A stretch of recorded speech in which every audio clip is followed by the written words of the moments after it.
Now, with these new tariffs, a lot of you may be thinking, what exactly does this mean for me? To tell us more about this is Vanessa Freeman with Business News Network Cheddar, joining us live from New York. Thanks for being with us, Vanessa. We'll get to that in a minute, but first I want to ask you, the markets have been pretty volatile ahead of this actually happening. So how did they fare today?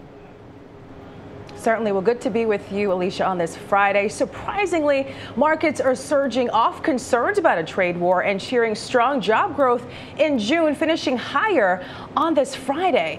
Now, back to that trade war with China. A lot of people are wondering, what does this mean for the average American?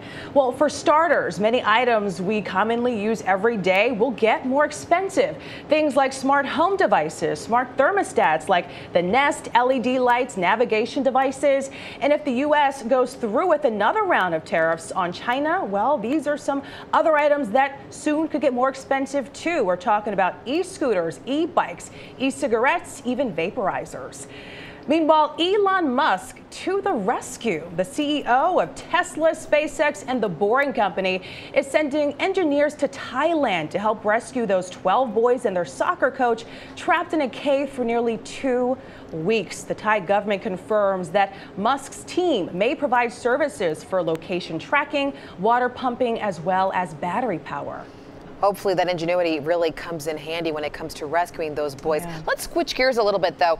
A new movie in theaters, a world DJ tour, more TV projects in the works than actual championship rings. We're talking about Shaquille O'Neal, and I understand he stopped by Cheddar today. What exactly was he doing there?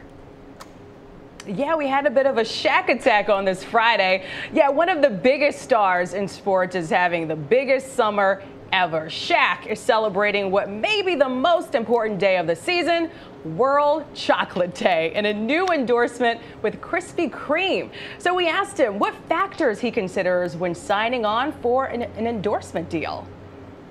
I truly have to believe in the product. I fell in love with these guys in 1989 in Baton Rouge, Louisiana. Never heard of them. I'm from up north, Newark, New Jersey. One of my teammates, Stanley Roberts, brought a box to practice. I damn near finished off the whole box, and I've been in love with Krispy Kreme ever since. I own one in Atlanta. It's doing very well. But to answer your question, I have to totally believe in the product. And who doesn't love Krispy Kreme, right? Case in point, Shaq said many years ago, Wheaties approached him to do an endorsement deal, but he never ate Wheaties. So he told his agent to reach out to Frosted Flakes instead. So even with the endorsement, he stays true to his personal brand. Shaq the foodie, who would have thunk it? Thank you, Vanessa. Yep. Vanessa Freeman with Cheddar. Appreciate it. Have a great weekend. You got it. You too.